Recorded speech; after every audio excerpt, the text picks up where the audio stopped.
everybody. I don't know whether you know me. I am Chandra Dasan. You can call me Chandra. I am from Cochin, Kerala, and I'm here talking to you because I do theatre for the last, say, at least from 1987. I'm doing serious theatre, so I am here, and I'm asked to speak about my journey in theatre. I don't know how it's going to be relevant for you theatre people, but I can say what I have been doing and what are my priorities, etc., and how I started and I went on. I'll be happy to answer your questions and queries. If you got anything, you can type. Even in between, you can add. I may shift little to answer those questions and include your questions. Okay. I myself was born in 1958 in a very remote village in Kerala. It's a very rustic village. I grew up there out as a usual village boy. But there's a lot of performance around. That's the first thing. The festivals in the temple, the church, the library movement is so strong in Kerala, the village libraries. So the anniversaries of the village libraries, school anniversaries, everywhere there were plays performed, not great productions, very rustic productions, soap stories like that. But plays have been performed and grew up seeing a lot of that. And the respect these actors got in the village and the admiration they got fascinated me. And during that time when I was lucky to grow in the 70s, which was a really rich period in the history of Kerala, a lot of things was happening there, even in the Indian history. The 70s, the temples and churches belong to everybody. So for young boys like us, the temple is the place to play any sort of games, not just pray. And when the festival comes, we have the right to perform in that festival. It doesn't depend upon you are a Hindu or a Christian or a Dalit or a high caste or low caste. All the people combine together to form a play and perform it in the temple or in the church. So it was a very kind of young period where I grew up. But my village had a lot of theatre around, very rustic. I was not performing, watching it, and I didn't get a place to act or doing anything else because there are already established actors. And then in the college I started doing the campus theatre. I got noticed because of one play. I was selected as the best actor. I represented the college in the university competition, and then the whole thing started by the campus theatre. In 1977, a school of drama, an institute where theatre is being taught under Calicut University, started in Kerala. That's the first school to come in Kerala where you can graduate in theatre. I wanted to join there, but my father said no. You opted for chemistry as your degree subject and you have to study that. If you are not interested to study chemistry, you can stop studying and be at home. That's all. So even if I wanted to go to the school of drama, I couldn't. I continued my chemistry. I post-graduated and I got a job as a chemistry teacher in a college in Cochin. And in 82, I traveled to Cochin as a teacher of chemistry, and I was there teaching in St. Albert's College, Cochin, till 2015.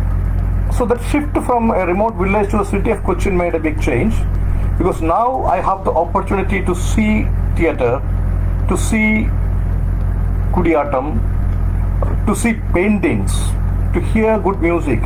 So I'm exposed to a kind of music, art, theatre, classical, all those things. Of course, in my village, I was used to see a lot of Kathakali and a lot of folk performances by the so-called lower strata of the people, very rustic performances. That's also remaining inside me. And after started teaching as a chemistry professor, I started moving to, visiting the School of Drama in Trichy, watching people doing it. And it is there I saw when he called first, he was doing a workshop for the students of School of Drama, and I became a friend of him from there. So I was watching the productions there, the workshops there, how theatre is being taught there, and the productions there, etc. So I was studying as an outsider. And in 87, 88, I started doing theatre seriously. And that 80s again, 80s and 90s was a highly theatre dense time in the history of Kerala. In every village, there were theatre competitions, one night play competitions to be more specific. Because you put up a play, you perform it, some 8 or 10 or 12 plays will be performed during a full night. It's a competition, you'll be best plays, best actor, best director, all those things goes on. But the thing is that, these productions were very good in a way. Of course, it was a kind of makeshift stage and you have to do it in a very quick thing. But the productions of Waiting for Godot, many productions of Brecht, and all those things happened in these rustic places. And it's there I started my theatre also. So one of my most successful productions in the beginning is an adaptation of Badal Sarkar's The Mitchell, The Procession, into Malayalam. I put it in a kind of proscenium stage and adapted to that place, and it was a big success in that kind of theatre. And then followed the murder of Sadr Hashmi in Delhi. So as a response to that, I took the play Raja Ki Baja and directed it in Malayalam, again adapted to the proscenium, not as a street play. So these two plays were performed a lot, more than 300 shows in say 2 years. And that placed me as a director of plays in the Kerala theatre scenario. It's the late 80s. And by the 90s, I just found out, I couldn't go to a theatre school to get trained myself.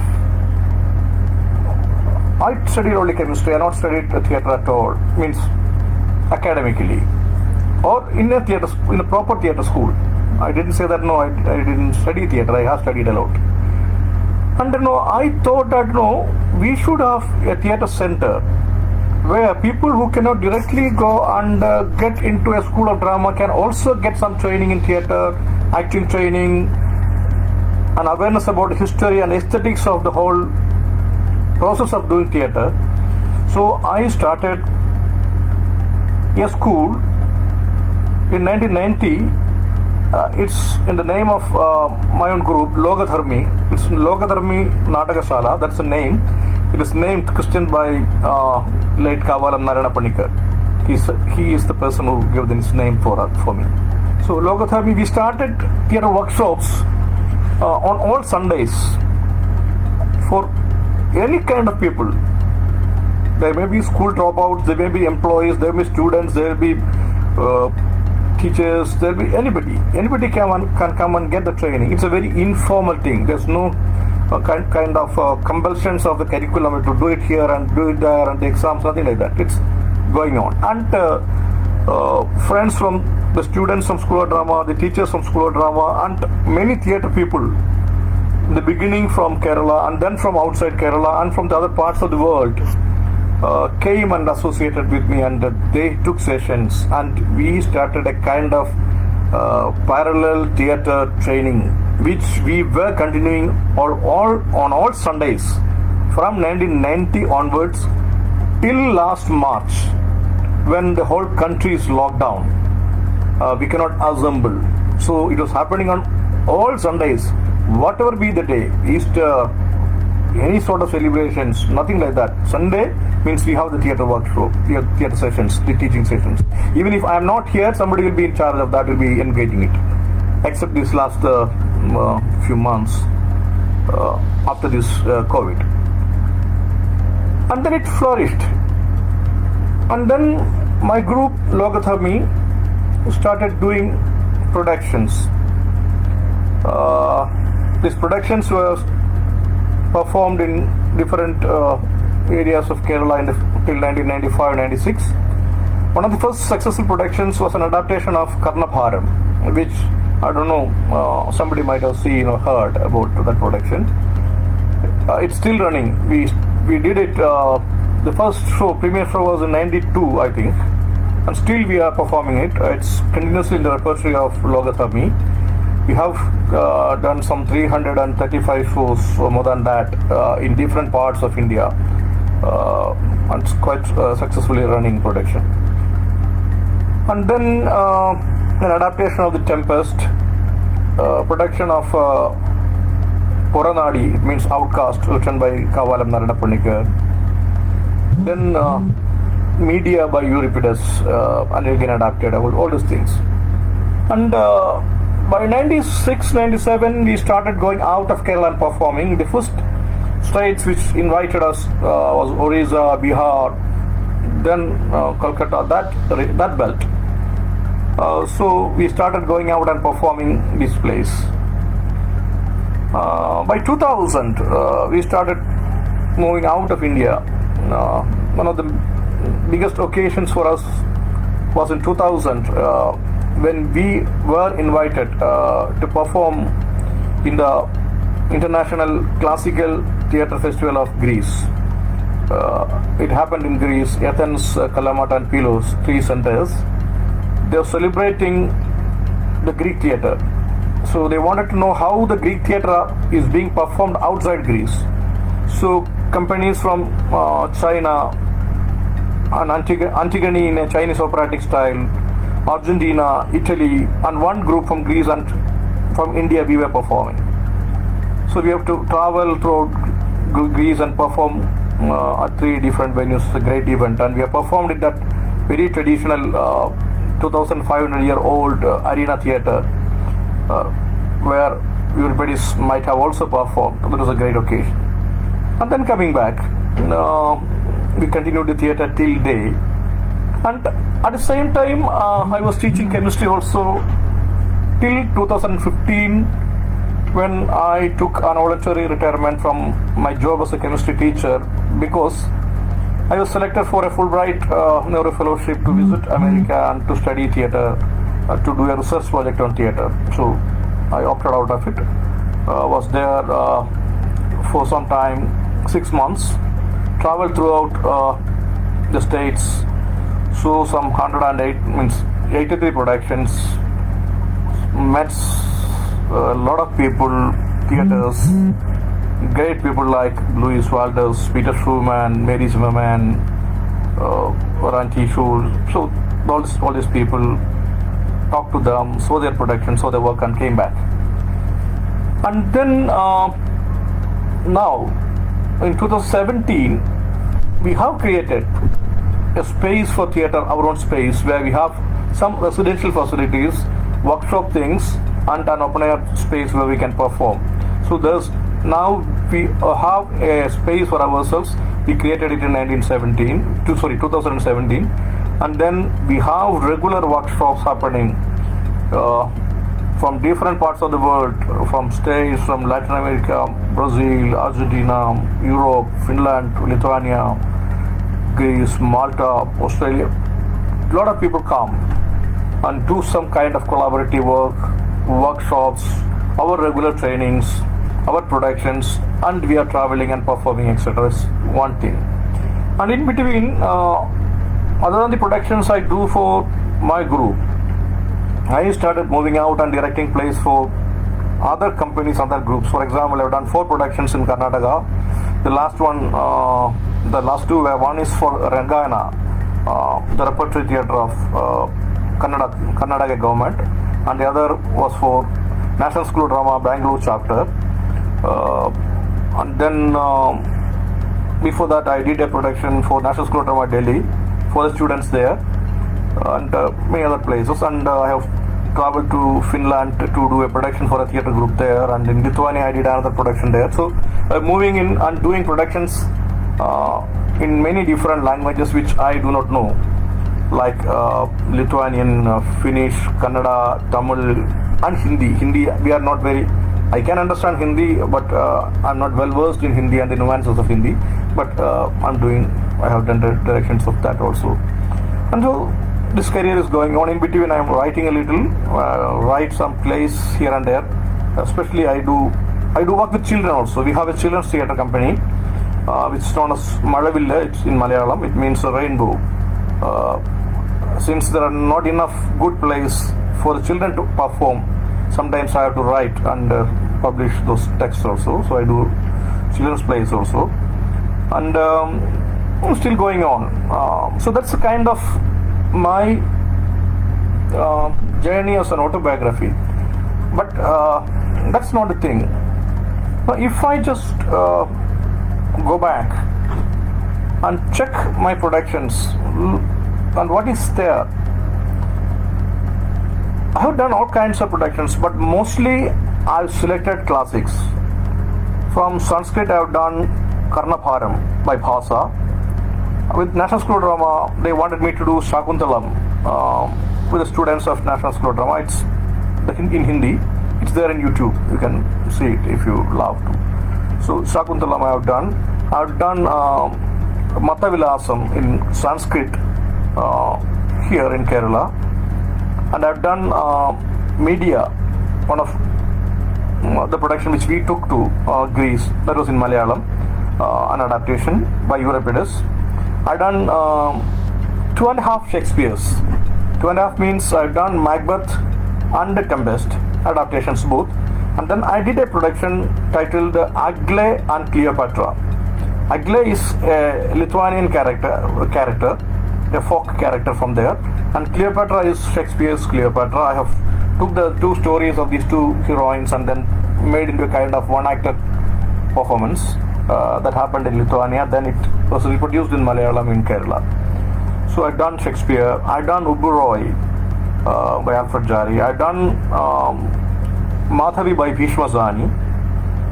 I've done few Malayalam plays, including Kali Natakam by a contemporary playwright and my friend Sajita Madathil. She wrote it and she was performing it in the main role also. I've done Panikar's Kavalam, Panikar's Poranadi and Otte and the Lone Tusker. I've done those. I've done Patabaki. That's a very historical play, a very realistic play. Written in 1936. It is the first political play written in Kerala. So I've done it in a very kind of realistic style. So I've done from classics to comedies to I have adapted poetry into stage. I've done children's plays. I've done comedies. One of the successful productions which I did for Enkayana is Puck in Arcadia. It's a musical comedy. I love to do musicals. So I've tried all those jams, but mostly I go for a very strong text. I need a good text like these names, many of these texts you are familiar with. And then I'm not going to reproduce it just for that sake. I'm to interpret that text and find out what element of that text is relevant for me right now. What does that play speaks about my own period or my own place? For example, Tempest is about the process of colonization. It's not that typical story which we all know. It's about the process of colonization. I want to reinterpret the text and understand it like that. When I did Media, it's about the relationship between a man and his wife. How the man manipulates his own positions and go for new pleasures while the female is already suppressed. So I took it from a female point of view and how she can do a revenge and how she can teach a lesson kind of thing. That's Media. In Shakuntalam also, it's what was the kind of man-woman relationship from those period onwards, and how does it happen or affect the females? How man has just become a playboy and going around very happily, and the sufferer is always the women. So it's done from a feminist, eco-feminist point of view. In Karnabharam, it's again not just bravery of, not about just the bravery of Karna, it's about the caste system present in India, and that from that time to this time. It's even if Karna is born in a very higher class, privileged society, he's the son of Kunti and the god of the sun god, but has grown up in the family of Radha and Suta, who belong to the lower strata of the society. So he has denied many things just out of his caste, so-called caste, or his position in the social ladder. And what is the reason for that? So it is an inquiry into that. So all my productions are kind of re-readings based on contemporary socio-political cultural reality of the present day. So all these productions are done to understand the social structure of the present day, the relationships happening in the present day, the political cultural situation of the present day. It's not just to visit or reproduce a time-old classic. So that's one of the things. And now I may reshuffle text a little bit, add a little here, edit this and that. I may not be adding any kind of external things to make it contemporary. I just underline certain things, edit certain things, emphasize certain things, and make my point get across. That's what I'm doing. And about the content, I am very sure about this.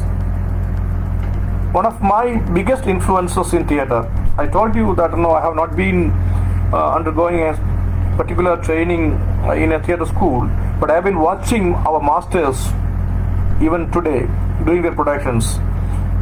Kavalam Narayana Panikar from Kerala, G. Shankarapilla is a mentor of myself, and there's a playwright director known as R. Narendra Prasad, very popular in Kerala, did a lot of experimental work. And beyond that, it's the great Habib Tanvir who influenced me a lot. Habib, I was watching him, talking to him, seeing him rehearsing. He was so lovable, he was just caring me a lot. And he is the person who decided what should be my play look like and speak like. So he told me that, I'm envious about our youngsters, these young directors and theatre people who have immense craft on them.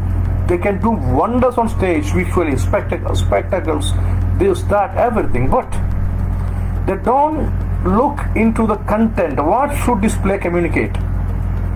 So if you give some emphasis of that was the advice given to me by Habibji. So my first priority when I'm doing a text, selecting a text, is to aim at a particular content. The super objective, as Stanislavski has put it. What should be my super objective? What should be that one line, that one thing that communicates, speaks to my people, who is my audience? So that's the first thing. And then I have to reread the text and understand the text based on this particular thing, and reform the text. It's a kind of deconstruction and reconstruction of the text into a thing which suits my purpose of doing that play. Then comes the form. And regarding the form also, it should reflect the content. A form should not be a totally different thing. Its form also should speak about the content.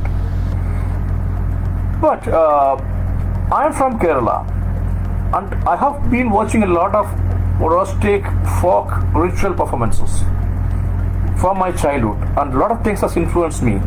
And Indian theatre is such a great thing, great heritage of music, movement, color, spectacle, celebration. And it's an actor-centric thing. It's not a text-based thing like the Western theatre, or like Aristotle defined in Poetics. The text is not the important thing, it is the actor. So it's an actor-based theatre which I wanted to make for me. But I do love to celebrate, move, etc. And the kind of stage which usually, it would be great if I can design a space for my play, break the proscenium, convert a neutral space into a performance space, define new relationship between the actor and the audience, kind of by sitting directly addressing to the audience. Basically, from that day, means from the days of Aristotle or Bharata, theaters people are storytellers. We are telling the stories. We tell stories to the people live. It's not a digital kind of version. So even I am little do not know how many people are watching me and what is your response, how you take it, and what communicates, what doesn't communicate, what is relevant and what is not relevant. I'm not seeing it. Unless I see, if I'm speaking to you live, seeing you, I could know, okay, this thing which I said is making you, that's relevant for you, and this is not relevant for you. So this is just firing to nowhere. So it's the life experience of sharing the space, seeing each other, hearing the heartbeat, hearing the passion, means sharing the passion and the anxiety. That's the essence of theater. So, and the proscenium theater as such has a lot of comfort in placing the theater, like blocking, putting the lights, bringing in the properties, exits, entries. It's a very safe place to do the performance.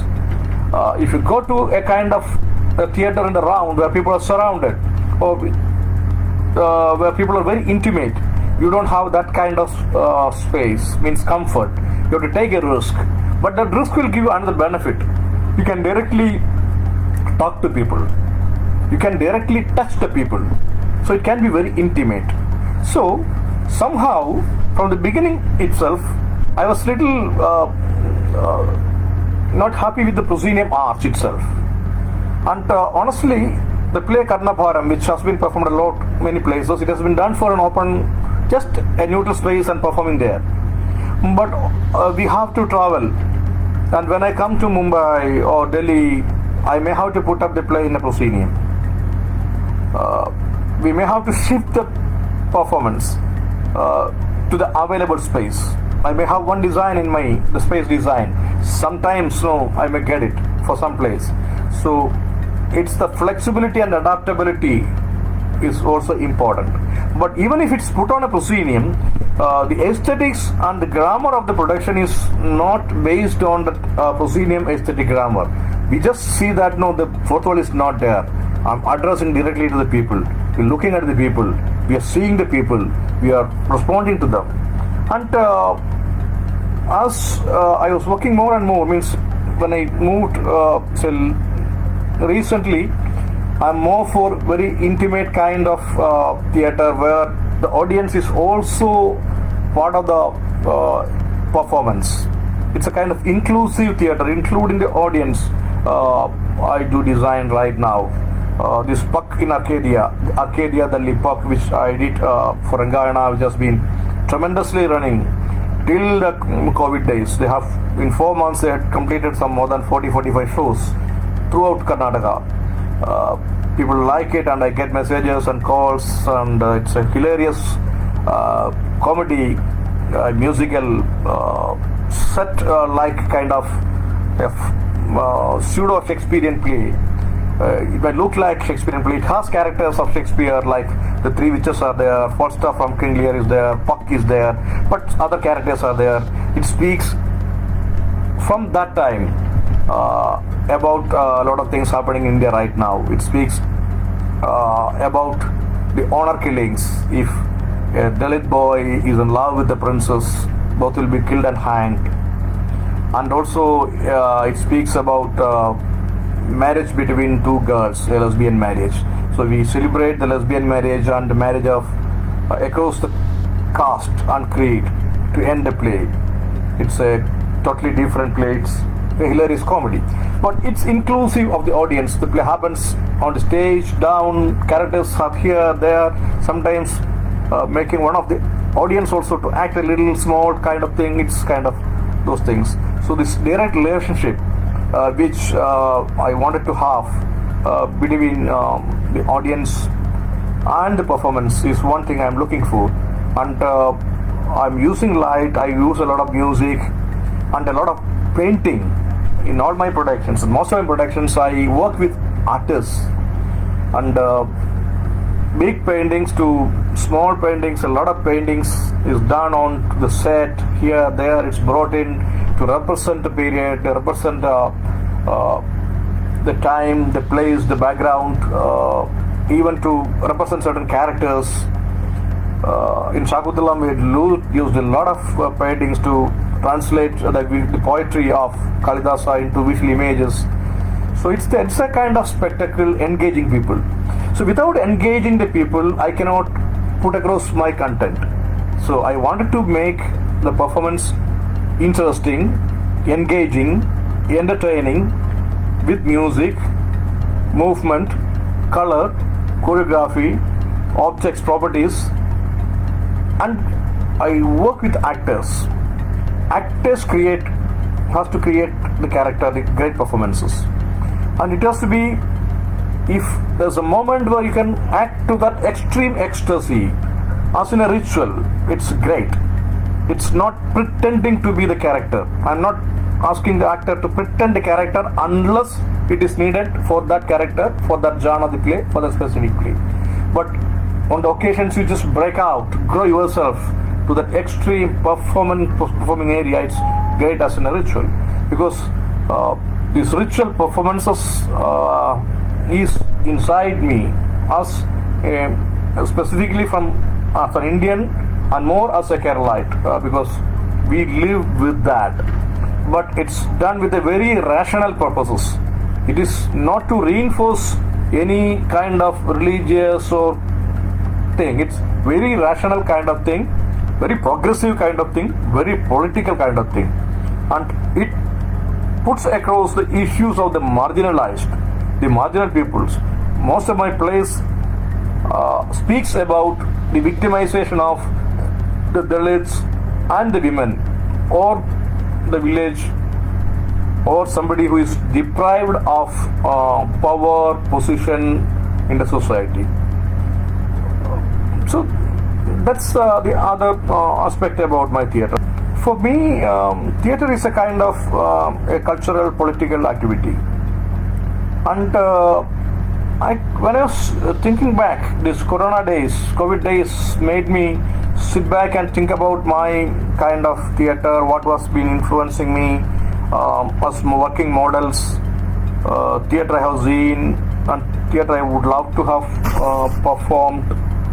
And I found that, I have been influenced a lot by the classical Indian aesthetics, and more than that, the folk Indian performances. I've been traveling all over India. Whenever I get a chance, I go and see the performances in that place. Let it be Tamasha from Maharashtra or Nautanki from the North India. So I was influenced by the classical Indian theatre tradition and also the folk theatre which I have been seeing. I've been much fascinated by the rusticity of the village theatre, where it's highly indigenous. No kind of clear-cut aesthetics may work. It's very rough and raw and crude, but very powerful, honest, striking, cutting across. To tell the story, Pandavani is a great example. So, and also the theatre of Indian tradition, like the Natashastra tradition and our Kudiyattam tradition, gives a chance for the actor to narrate the story, interpret the story, and also to critique the same story. I can act as one character, I can criticize this same character, and also I can make a comment on the same character while performing. I can shift from one position to another position. Habibji was doing it. See, he was acting, suddenly he becomes part of the chorus narrating, then switched on to the character. So these sudden kinds of changes from the actor to the character to the narrator to the critic, that's a space which Indian theatre gives. And compared with music and movement and a very informal kind of a narrative structure where you can enter into the story at any level, exit out of it, and then enter again and exit out of it. It's a wonderful kind of narrative mode which Indian theatre gives, which nowhere else in the world can we find such a structure. I am highly fascinated with that. That's what I was fascinated with Habibji. And I think that one play which I have seen some 8-10 times, Sarandas too, is the model for me. It's a great event. See how an actor grows into that extreme heights of acting, of performing and becoming the character, and within a second switches off, takes off the character and get into kind of the narrator outside the story, into the story. So this kind of a flexible structure, that's fascinating me to create the performances. So, and of course, I cannot resist the influence of Aristotle, aesthetics, and Stanislavski. And when I'm working with an actor, my favorite device is method acting. I do a lot of Stanislavskian exercises, a lot of emotional memory and sense memory exercises with my actors to identify or to understand the emotional level of the character, and if possible go into that. And I have tried emotional memory, all those techniques in stylized productions also. We have a misunderstanding that Stanislavski is only for realism and he can only do it for kind of realistic stuff where it's just for that. No, even in my Karna Bharam, the protagonist Karna, the actor undergoes into his own personal memories, his own kind of separations and all the insult he has faced in his life, and he's thinking about that and getting that memories, and he's speaking the lines of Karna, and the movement has been stylized using little colory and Kathakali kind of movements, but he's focused internally into his own life and his own kind of experience using. So that's why people say that because this is the secret of working between me and my actors. We have a lot of Karna Bharams in India. Panikarji has done it, Ratan TMG has done it, and so many directors have done it. And many people say that my Karna Bharam is more emotional. It connects with people very emotionally, even if it has the traditional look of a Kerala classical theatre background and atmosphere. So the look is like that, but it is much more emotional, which you may not find that much in a so-called classical theatre. So that's because of Stanislavski. So that means I'm actually a kind of synthesis of the Western masters and their theories, along with my own cultural, aesthetical, political background.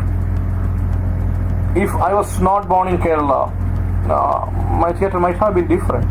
I don't know whether I'll be doing theatre, but it would have been different if I am doing it. So my land has decided my theatre, my language, my priorities.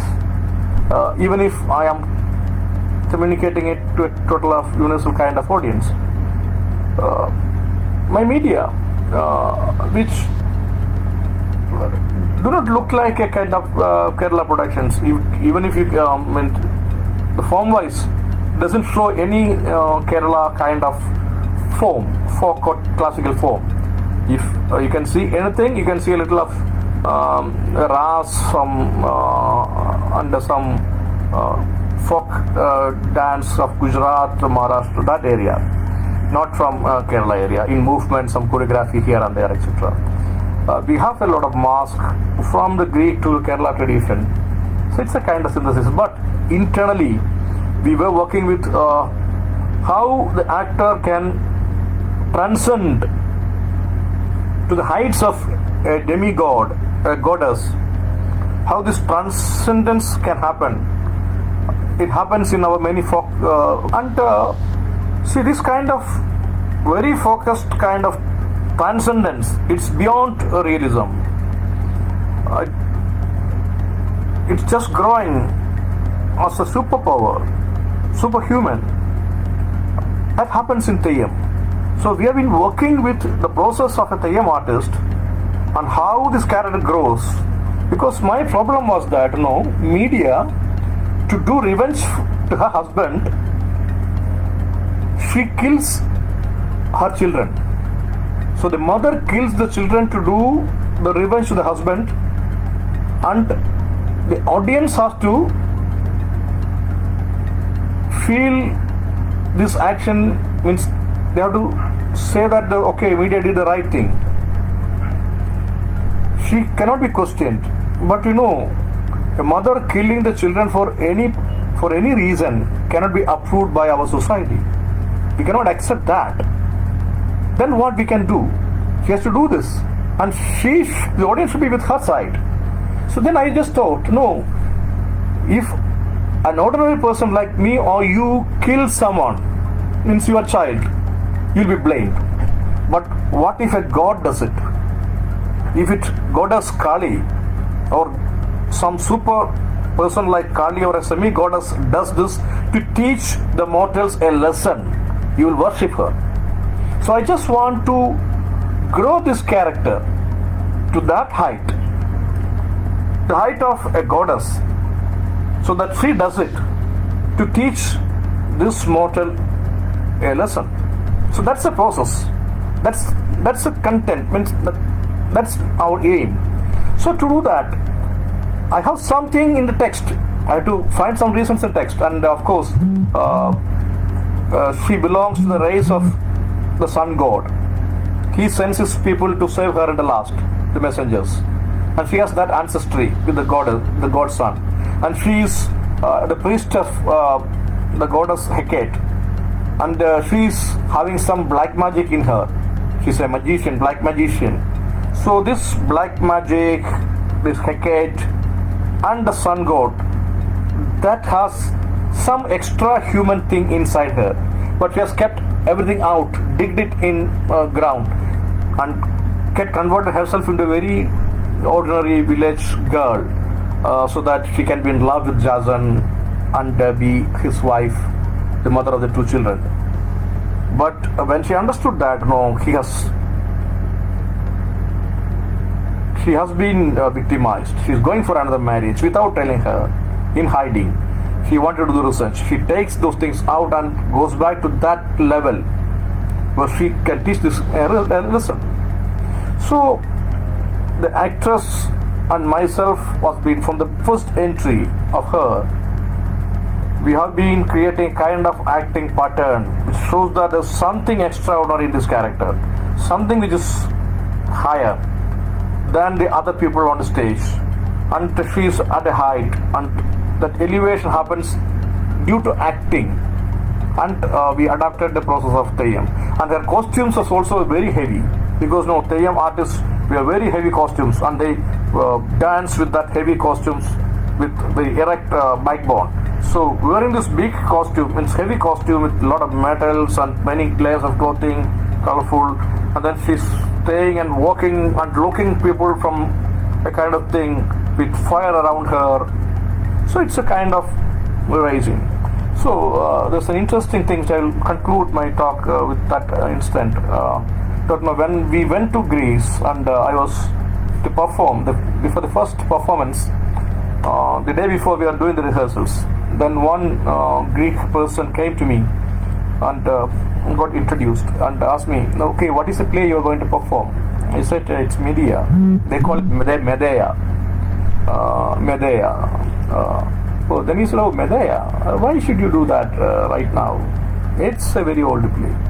Then I just wanted to please him and said, no, Greek classics are forever, and it's so great to do those things, etc., just to please that Greek person. But he said, no, it's has nothing to do with the contemporary reality of my life. It's just museum pieces. It's to be kept in the museum, and of course for the tourists to come and watch and go. And that's the way the Greeks are doing the play right now there. They do all the kind of traditional mask, movements, everything, and they do the text as such. That's what he told me. I said, no. I did the play to speak about my life in Kerala right now and the relationship which we have between the husband and wife and something. He'd come tomorrow and see the play. And then he came to see the play, and after that he came to tell me that no, you are done. I'll come to that, doing the Sanskrit play. Just finish it in 1 or 2 lines. So he said that this play speaks about my life also, and you have done an Indian magic in it. To convert that age-old play into contemporary thing, you have done some kind of a magic, and then he followed the productions. We had 3 shows. In distance it is to travel for 8 hours by road, etc. He traveled and then came to see the second show again, and it's like that. So it's a translation of the content to suit the contemporary issues is the one thing, and then of course the form we have to create to suit that. And I have my experience is that our own Indian theatre spread across the country will have enough materials for us to create our own visual language and our own narrative language. So it's the base on which I am working on. And Jaydev asked about the experience of making the Sanskrit play. Again, the Sanskrit play, the first Sanskrit play which much showed is Karnabharam. I told you it's about the manipulation of a so-called Dalit hero by the Brahmins. They want to control him and use him according to their needs, and wanted to eliminate him at the right moment. So it's how he is manipulated. So this play has been performed. I did the play in 1991. I started working on that, and that was the time. I'm not. I repeatedly accepted that. Late 80s was a very burning period in India, kind of this Mandal issue. The Mandal Commission report, strikes for it, against it. A lot of people putting fire on themselves, buses, offices being put on fire, a lot of fire around. And we are more conscious about our own caste and creed, and high class people wanted to establish their position because they are afraid that it will be lost. And the lower class people thought, no, we are also Indians, so we have our right positions, we want to do that. And it was on these issues which is remaining in India since the age of Karna or Mahabharata, or even before that. This 2500 or more than years of history of India is speaking about the history of casteism and this kind of discrimination. My play was speaking about that. And I didn't say anything extra other than the lines narrated by Bhasa. It's written by Bhasa, and I've kept all the lines and done nothing, but I did it through the visual language, and it has been many people loved it, and many people have strong criticism about it. And after performing in Cuttack, I think I have performed this play 3 or 4 times. In Patna, I have done it twice in 2 consecutive years in the same festival. They wanted to see the play again. And in Patna, somebody came and said, no, he took his holy thread out and showed me and said, no, I am a Brahmin, I don't do this. He was very angry. And I said, no, if you don't do it, the play is not about you. It's only about people who just think and be that. It's like that. So, and the extreme left people from Bihar, after seeing the play, wanted to have a discussion with me how we are using these stories from Mahabharata and other things which are the tools of oppression to fight back, which so all this kind of mixed responses, and as a spectacle, as a performance, it's being celebrated. A lot of writing has been done. Some videos are there in YouTube. You can just Charu, you can just search Logadharmi, Lokadharmi, and you can see some glimpses, some 10-minute things, edited versions, and some plays are there fully. My Shakuntalam, which I did for NSD, is there completely. you can, it's in Hindi, so it's there. It's again speaks about not from the typical Shakuntala. It's about the experience of, focused on the experience of Shakuntala, a very innocent girl, and how the king, who has all the power inside with him, and who thinks he's Kamadev, hunting into the forest and taking all his struggles, he decides to stay back and have her. And once he had her, he leaves and forgets comfortably. And when she goes back, he says that, no, I don't know you, kind of thing. And when he calls her back, she says, I don't believe in that ring anymore. It's the declaration of that female freedom. I don't believe in that ring anymore. This line is written by Kalidasa, not by me. I just took the lines written by him, highlighted it. There's a very small sequence of commenting on the Kalidasa's curse, Durvasa curse, the cursing of that, and why the story of the ring is there. Is it to save the king? Because Kalidasa is a poet of the court. There is it's that. So it's also been performed well. We have 6 shows houseful in NSD. The students loved it, the people loved it, and we are also doing that same play in Malayalam right now. We are performing here in Kerala, and the last show was in last February, early February. It was in Mysore, Karnataka. We have started traveling with that, but now it's a lockdown and we don't know when it's going to be over. So waiting for the lockdown to see people face to face again in theatre, to share our heartbeats each other, our passions, to share our anxieties and our concerns, and have more meaningful kind of a talk. So that's what I would love to tell you right now. There are some clippings are there in the YouTube. You can either check Logatharmi or Chandra Dasan. Shakuntalam, you can look Shakuntalam NSD Chandradasan. I will be giving you that link. And in that play, there's no elements of classical Sanskrit theatre or Kudiyatam visible. It's a kind of folk play. That's a form which has been given using a lot of paintings, movement, music. It's a musical, 6-7 songs, which you may like. So I think I have spoken for some time, and I have been speaking about what my theatre is like and why do I do my theatre and how does it look like. It's not enough to get an understanding, an idea without seeing a play. Seeing a play is the best thing, and then talking about it is fine. But this is what we can do right now in this time, the times of COVID. Yes, I was planning a production, some big production right in the April. I want to start a production for my repertory and also for my children's theatre group.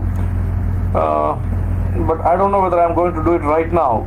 I may be waiting for some time for the COVID situation to get little normalized.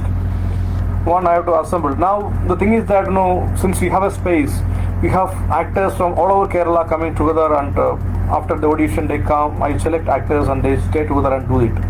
So people have to start traveling from different parts of the state.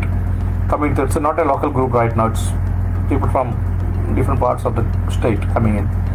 And then even if we do it, then people should come and see it, and there should be people to invite us also, because we perform 1 or 2 stages in the city, then we have to get invitations to other parts of the state and other parts of the country to come and perform. So I don't know what is going to be the performance scenario for some time, so I'm to little wait. But I have committed myself to do certain one-man shows with people, one person from Mangalore, one from Mumbai, one from Kolkata. Some people are waiting, some from Cochin also. So maybe that may be the first thing I'll be doing, and I have to thank Coconut Theatre and all those people who have been hearing me. See you at some time direct at some theater, hopefully. And if you'd love to, you can contact me in my Facebook page. Thank you.